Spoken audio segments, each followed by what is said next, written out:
Having a good sound on the violin all stems from having a good bow technique.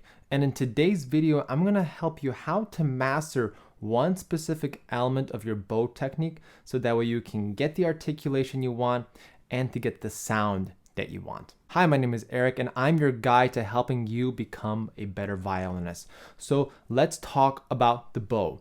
Bow hold, I've mentioned many times on this channel. If you're new here, welcome. I really appreciate you joining me today. And the bow, we're gonna be talking about this thing, the bow. And we're gonna talk about specifically the thumb. How important is the thumb when playing the violin? When you're a beginner, many teachers oftentimes start the thumb underneath here, which is right on the metal plate over here, and the thumb touches either the metal plate, the hair, or a little bit of both. I'm of the schooling that I think you should maybe do a little bit of both, because that way, if you're touching your thumb and you might be squeezing or pressing into the bow, you will feel the tension where the bow hair meets the metal plate, and it'll actually encourage you to not press so hard. Oftentimes I've seen many beginner students press really, really hard on the metal plate over here. I find that to be a disadvantage for many students because then they're learning a really bad habit from the very beginning. So I always recommend students to really, hold the violin bow vertically and just have a gentle nudge on the bow hair. Now the thumb, once you feel like you've established a good bumpy thumb, then you're gonna go inside the bow here. Let's talk about the anatomy of the bow real quick. We have this metal wiring over here. We have this piece of leather, which is also called the thumb leather. We also have the button. We also have the frog, which is where our original thumb placement is. And now once you feel like you have mastered the thumb underneath the metal plate, then we're gonna graduate you inside the bow. Now the thumb helps you do all sorts of different things with violin bow technique, and it actually help you master your technique if you approach this the right way. So how do we do that? How do we approach the thumb the right way? I want to encourage you of how the angle of the thumb is placed on the inside of the stick.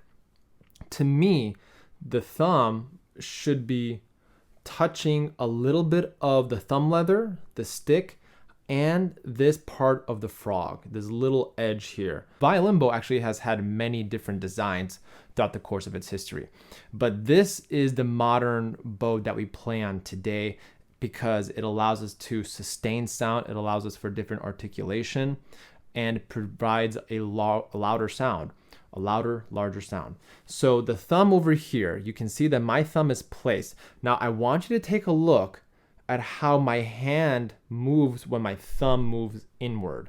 We call this pronate. So if we pronate too much, you can see how my index finger is really gonna press down here. That's because our thumb is flat. We don't want our thumb to be flat.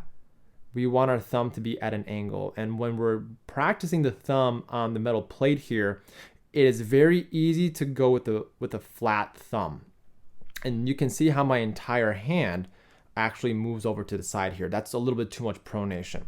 So when we're practicing, we want the second finger and the thumb to be connected and at the side of the thumb. That's what I mentioned in the beginning of the video. So right now the thumb is inside. It's touching the thumb leather, it's touching the stick, and it's touching the edge of the frog. And it's at an angle, and actually to be more specific, the thumb is actually facing downward this way at an angle. We don't want a side thumb this way. We don't want a thumb knuckle that's going straight down. We kind of want it at an angle this way. So that thumb is gonna plant itself inside. And then to me, the second finger covers over the thumb so that the index finger, you see how there's a little bit of that thumb leather with the metal wiring. That index finger and that thumb leather is there not just for the thumb, but also for the index finger to get a good grip. And then everything else will come into play. The pinky is going to be right here. and the thumb is going to be at a really good angle. And having the thumb this way really allows you to have various options when doing sound color, volume, articulation. So if I'm doing maybe a cole,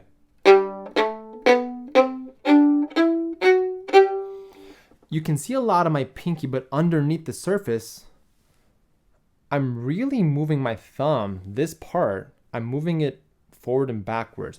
That's why it's essential to have a bent thumb while you're playing the violin, because it allows for flexibility. It allows for flexibility in sound.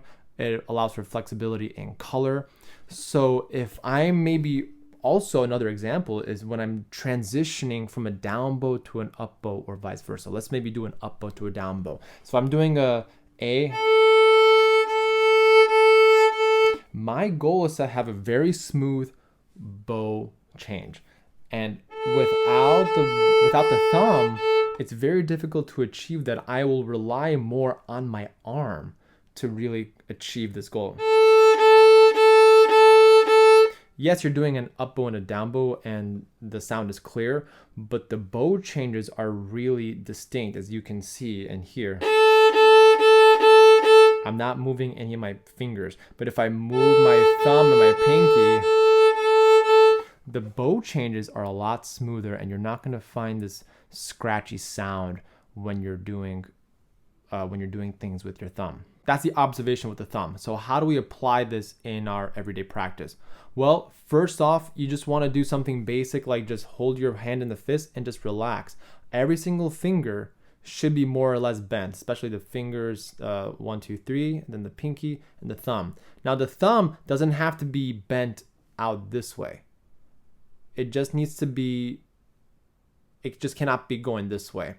The reason for this, and I've seen this time and time again when I was in conservatory, and I've had a lot of colleagues go through injury, and I really don't want you to get injured. Who would have thought that violin playing could get you injured? Well, it can, because what we're dealing with are really small nerves in our wrist, in our thumb, and in our forearm.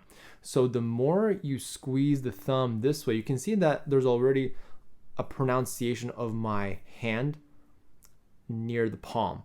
Now, if I relax, it's really fleshy, it's really soft. That's what we want in our hand. I'm going to be showing you later down the road with this ball that I have to throw the ball up and down. And you can use a tennis ball, you can use something that, you know, fits in the palm of your hand, but to allow for that motion to bend all the fingers down. That is how you master your bow technique. All the fingers are relaxed, but primarily the thumb and the pinky. The pinky is another issue, which I have another video on. The thumb is the crucial part of the entire process. Now, the way to practice this is slow bows, primarily at the frog, because the bow is heavier at the frog. You want to maybe see when you do an up bow, you can kind of bring all the fingers inward by curving them up this way. You can also use colle. Colle in French means glue. It's also a type of bow technique. Every single bow technique stems from colle. And by doing a good colle, you can actually use the thumb as your primary engine to achieve those bow techniques.